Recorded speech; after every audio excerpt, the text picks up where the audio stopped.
రాజకీయాలలో గత రెండేళ్లుగా మౌనంగా ఉన్న గులాబీ అధిపతి మాజీ ముఖ్యమంత్రి కల్వకుంట్ల చంద్రశేఖరరావు తన మౌనాన్ని వీడారు.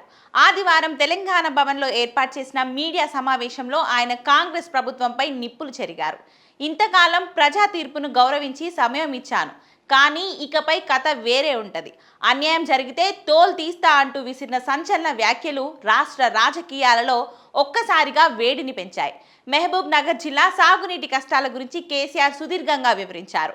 100% కృష్ణా బేసిస్లో ఉన్నప్పటికీ పాలమూరు జిల్లా దశాబ్దాల పాటు వివక్షకు ఎలా గురైందో ఆయన గుర్తు చేశారు.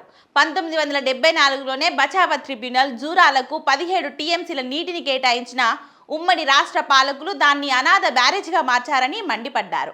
మహబూబ్ నగర్ను దత్తత తీసుకున్నానని చెప్పిన చంద్రబాబు నాయుడు కేవలం పునాది రాళ్లకే పరిమితమయ్యారని విమర్శించారు.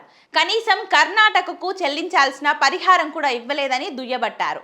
ప్రస్తుతం పరిస్థితులపై స్పందిస్తూ కేంద్రంలోని మోదీ ప్రభుత్వం చంద్రబాబు, నితీష్ కుమార్ మద్దతుతో నడుస్తుందని, అందుకే బాబు మాట విని పాలమూరు డిపిఆర్ వెనక్కి పంపిన రాష్ట్ర ప్రభుత్వం మౌనంగా ఉండిపోవడాన్ని ఆయన తీవ్రంగా తప్పుబట్టారు.